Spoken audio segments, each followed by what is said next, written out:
Welcome to Heaven Beginning channel. Thank you for stopping by for another reading. Today we're just going to see what's going on in the community, spirits. What's going on in the community that spirits want us to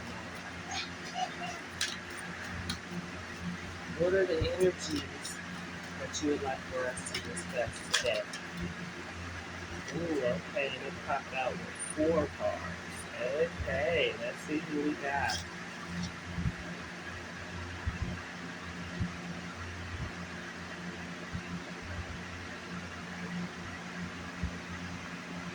Oh wait, that's not even the first card.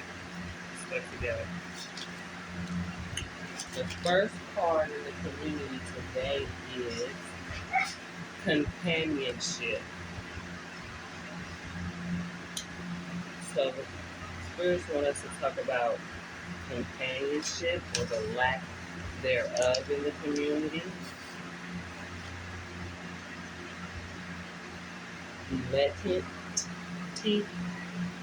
Dilettancy. Spirits want us to talk about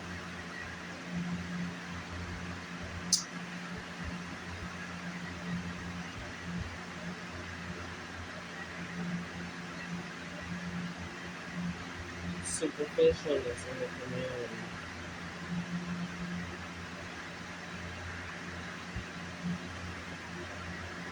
And people portraying to have deeper knowledge more than what they actually possess. They also want us to talk about communication, verbal communication, how people use their language to communicate, or the lack thereof, how some people still need help learning how to communicate. Pioneers, they want to point out the pioneers in the communities. Okay, so for the people who are using their voice to create an avenue or passageway for others. They want to talk about the virgins of life, the virgins of knowledge, the virgins of romance in the community. Okay? The spirits gave us 5 cards. The number 5 is significant.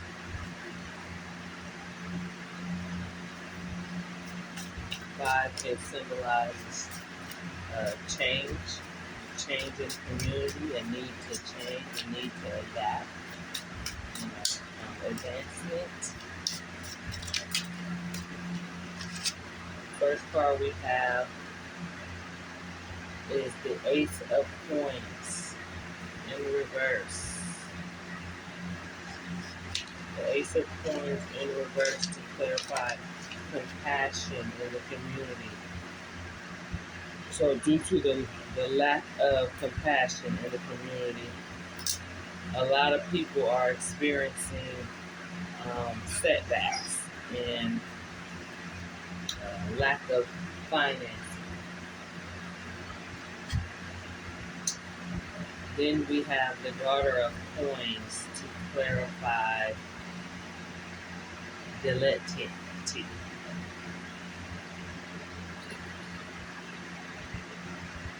The Daughter of Coins in reverse. So what that is symbolizing to me right now is that we have people in the community who don't share and don't pour into the community, who are wanting to possess and control the community and its finances, its resources, its food. These people are using their skills and they're acting as if they have deeper knowledge in these skills when they don't actually possess that. They're just using that in a way to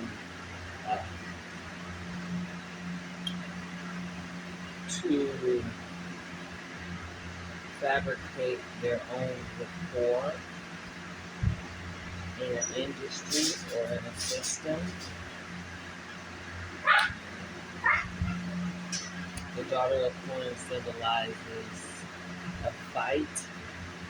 This person is fighting for money. They're not trying to appear that they are, but they are.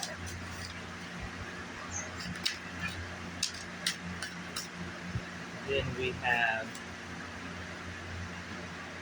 Nine of Sticks in reverse to clarify the poet. I'm noticing that a lot of these cards are in reverse, so they want us to talk about the shadow attributes of these cards. So the Nine of Sticks in reverse to clarify the poet. The poet's shadow attribute states turns a lyrical gift to negative or destructive effects. And if you look at the Nine of Sticks, you see a woman holding her Bible in one hand and holding her gun in the other. And what that symbolizes is somebody who is abusing the powers of religion and the power of authority that they have in the community. Since that's right in front of the Daughter of Coins, which also clarifies the shadow attributes. Pretensions, too much deeper knowledge than you actually possess. That basically speaks for itself, right?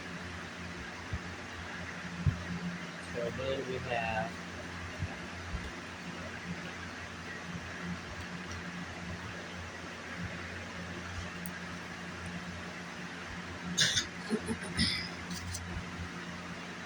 the Two of Baskets to clarify the Pioneer. Compulsive need to keep moving. So this person continuously tries to build relationships with other people because they know that their relationships don't last long because they're not being authentic. Once the people dig more deeper into this individual, they see that they're very shallow. They see that everything that they're doing is for gain of money. I guess they call themselves the mega finesser, right? These are people who call themselves that. And then for the Virgin card, we have the Magician, Black Hermit, and Jim Bones.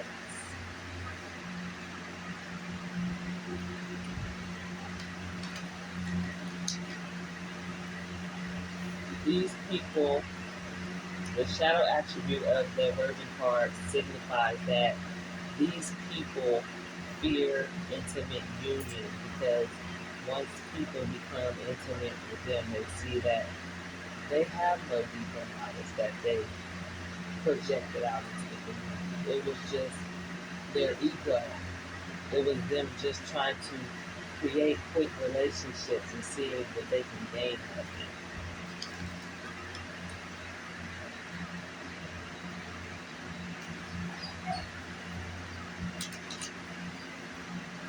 So basically, these people might be travelers. They go from place to place because, and don't get me wrong, there's a lot of people who go from place to place who don't work in their shadow attribute.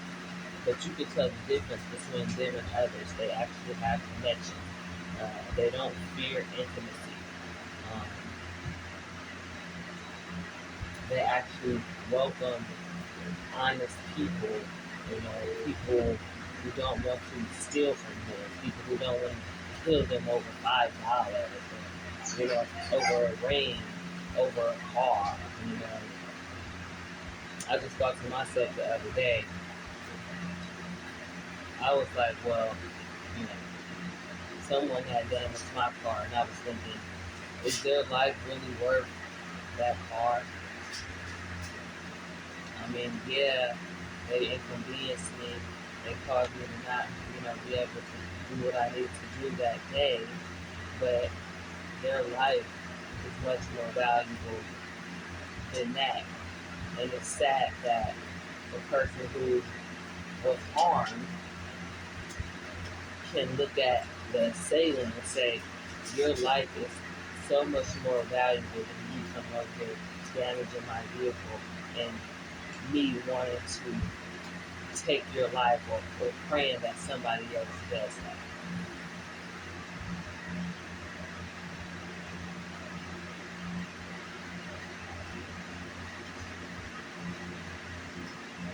These people who are working in the community, it says, when they're working in their shadow attributes, their betrayal by misusing confidence, loss of personal identity. So these people don't even know who they are because they're all about trying to be conniving, trying to put on a show and become whoever the person of the second, the person of the hour. They're trying to become intriguing to a multitude of people that they don't even have their own identity. They don't know what they like.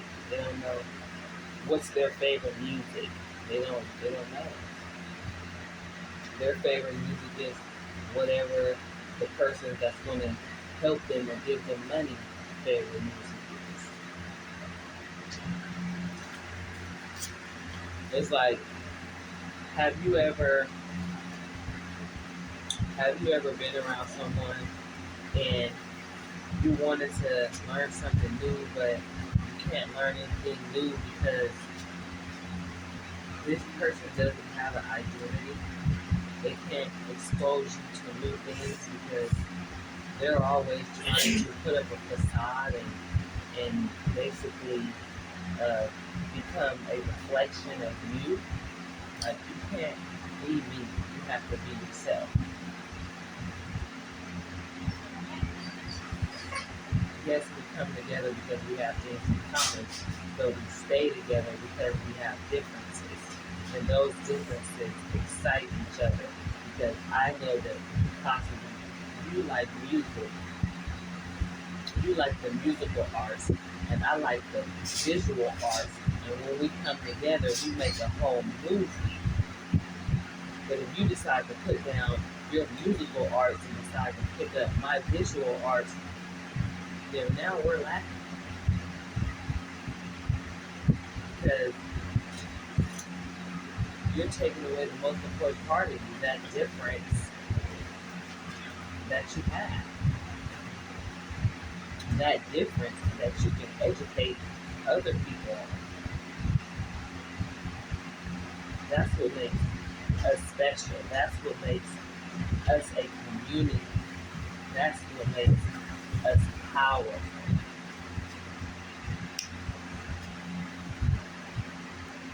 But if we're all trying to be the same thing because we want to be shallow, and we want to act like we possess higher knowledge that we don't have,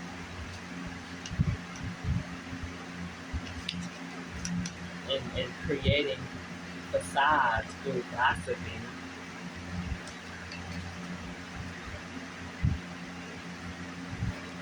to build, though. You're gossiping to build connections that are not going to last. These are 10-second connections. These aren't lifelong connections.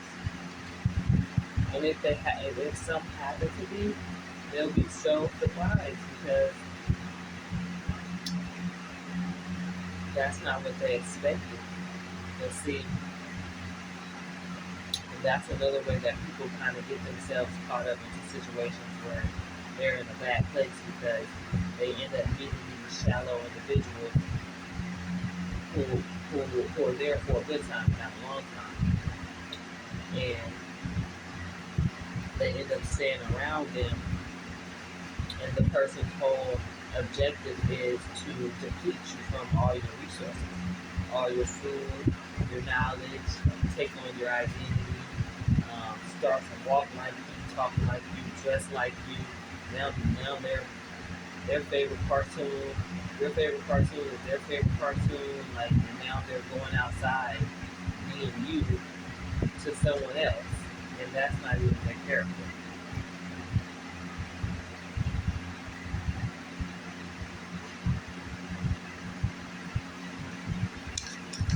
These people are experiencing a lack, which is why the Ace of Pentacles is in reverse, because they're trying to get a piece of the pie. They're trying to conjure up this, and they can't. They can't because they're lacking their own personal identity. They're lacking their essence, and they're trying to take someone else's essence. But you can't take someone else's essence. You can only imitate them. And imitation only lasts for so long. Because then when the source is gone, you no longer have nothing else to imitate. You have to find a new source. For example, we can call these type of people, we can say they're like leeches, because a leech get on you and suck you dry, and they'll suck the blood out of you. And once all the blood's gone, guess where they gotta go? Find another host to get some more blood, right? So we can say a leech's relationships are very compulsive. If it's not fully thought out, I need that blood and I'm gonna go over there to that person. I don't care who they are, what they are. I need what they have.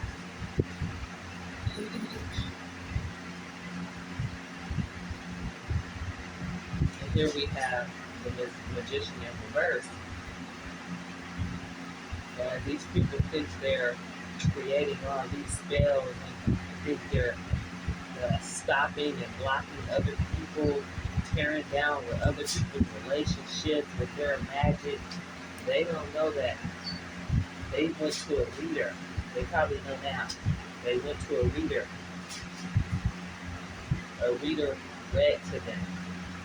Let them know that all the dark magic that they have been doing, all the mischievous magic that they have been doing, is coming back on them.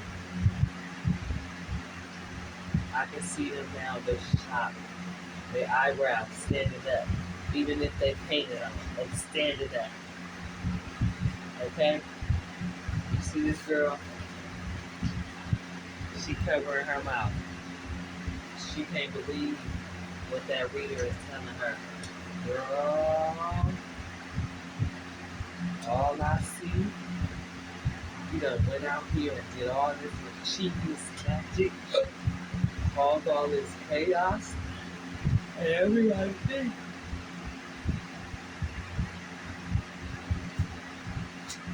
And everybody knows.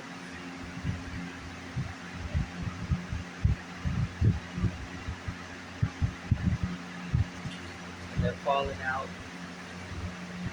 They're falling out with friends who supported them because they didn't actually tell the friend the real reason why they were doing these things.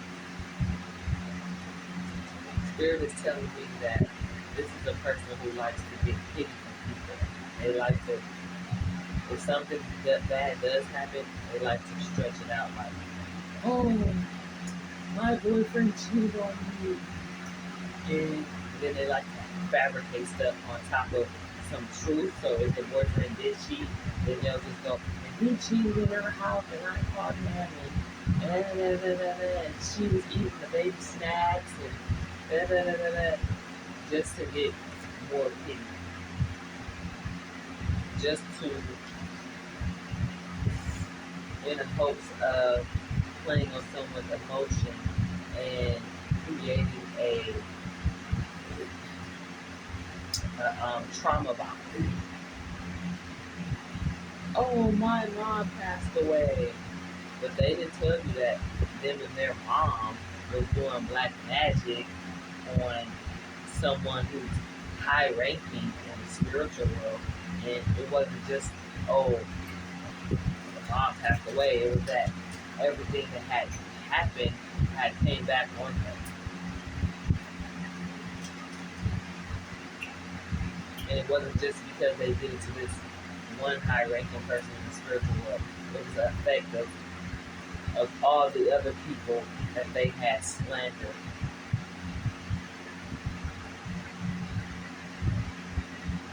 All based on romantic relationships. These type of people, they go out and slander people all because they want to date a particular man or woman.